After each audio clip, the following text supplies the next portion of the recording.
அரசியலை பொறுத்த வரைக்கும் பார்த்ததுல இந்த கூட்ட நெரிசல் அரசியல் கூட்டத்துக்கு போய் கூட்ட நெரிசலில் இறந்தவங்கன்னு இது வரைக்கும் நாங்கள் கேள்விப்பட்டது இல்லை. இதுதான் புதுசாக இருக்குது.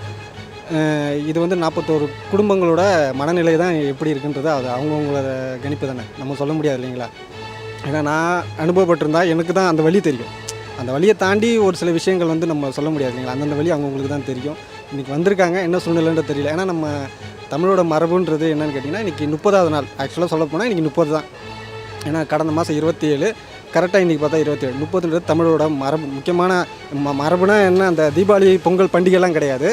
இறந்தவங்களுக்கு நம்ம செய்யக்கூடிய முக்கியமான சடங்குகளை ஒரு முக்கியமான நிகழ்வாக தான் 30ஆம் நாள் கொண்டாடுவோம். கொண்டாடுறது கிடையாது, அவங்களுக்கு படையல் வச்சு சில விஷயங்களை வந்து நம்ம முன்னோர்களுக்கு அந்த இறந்தவங்களுக்கான சில விஷயங்கள் பண்ணுவோம். அதை தாண்டி இன்றைக்கி இங்கே வந்திருக்காங்கன்னா அது என்ன மாதிரியான மனநிலைன்னு நம்ம சொல்கிறதுக்கு இல்லை. நாங்கள் வேறு எதுவும் சொல்ல, ஏன்னா இது வந்து அனுபவப்பட்டவங்களுக்கும் அடிப்பட்டவங்களுக்கு மட்டும்தான் தெரியும். இதில் நம்ம வந்து சொல்ல முடியாது இல்லைங்களா. நான் என்னோடய சூழ்நிலையாக இருந்தால் இன்றைக்கி அந்த மரபை விட்டு நான் வந்திருக்க மாட்டேன். ஏன்னா கண்டிப்பாக இறந்தவங்கன்றதே என்ன குடும்பத்தில் ஒருத்தங்களா இருந்தாலும் இன்றைக்கி நான் இன்னிலேருந்து அவங்க எங்களுக்கு கடவுளாக தான் பார்க்குறேன். அப்போ அந்த கடவுளுக்கு நாங்கள் முக்கியத்துவம் கொடுத்துட்டு தான் அடுத்த வேலையை நான் பார்க்க வேண்டியதாக இருந்திருக்கும். அதை தாண்டி வந்திருக்காங்கன்னா அது அவங்க மனநிலைமை தானே.